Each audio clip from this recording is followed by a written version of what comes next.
I am Bex Taylor Klaus, and I have several learning and attention issues. ADHD, anxiety, depression, processing speed, dysgraphia, and I think there are a few others, but I can't remember what they are, so oh well.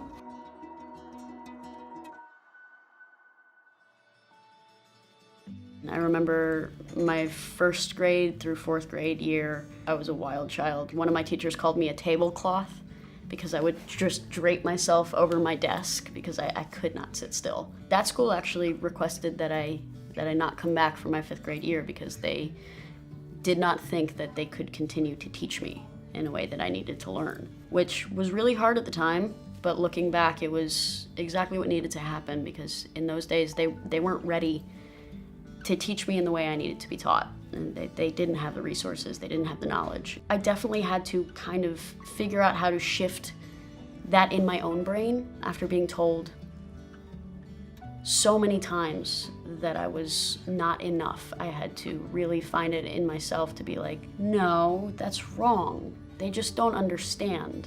As soon as I kind of realized that, it became easier to shift in my head and be like, no, that's their own issues that they're dealing with. They're projecting onto me, but I gotta stop listening to that because I am who I am, and this weirdness in here, this different wiring, it's not faulty, it's special. It makes me who I am. It gives me my drive, it gives me my passion. My mom was a huge part of that. My mom definitely helped lead the shift. It was all because she knew how hard it was to raise me and my siblings. And she realized that she was fighting tooth and nail every step of the way to get me the accommodations I needed, to get me the testing I needed, to get me the resources I needed to be able to learn like the other kids did. Every child deserves to be taught the way that they need to be taught. My parents put me in acting when I was very, very young. Acting is definitely healing and therapeutic, and they kind of knew that. And when I was in third grade, I fell in love with it.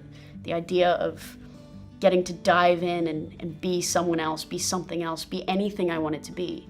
And as a kid, part of my ADHD made me want to do everything.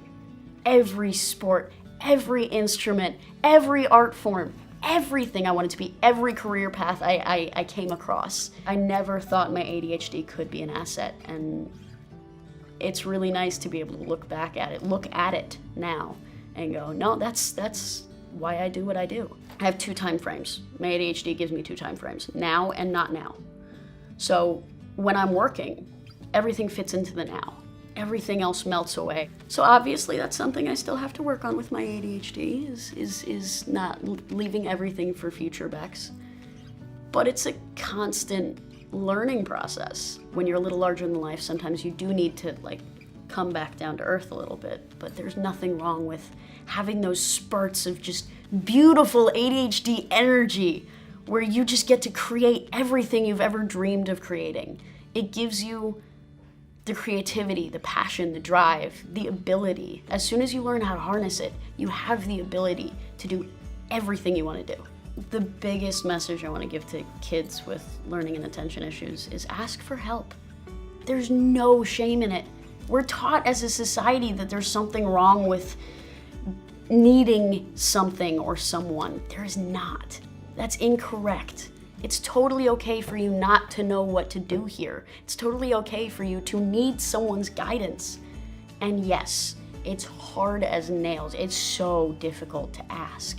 One of the greatest gifts you can give someone who loves you is giving them the opportunity to help you. I never want any other kid to grow up feeling like they're not seen or heard. When you embrace who you are, it doesn't matter how old you are. Whether it's brain chemistry or sexuality or gender, again, it doesn't matter what it is. When you know, you know. And you're always gonna have people telling you there are various reasons why you're wrong. But you have to stick with exactly who you are. You've figured it out. They're not in your head, they're not in your heart. They're projecting, it's their own insecurities. You know what your path is. You're doing the right thing. Keep on it.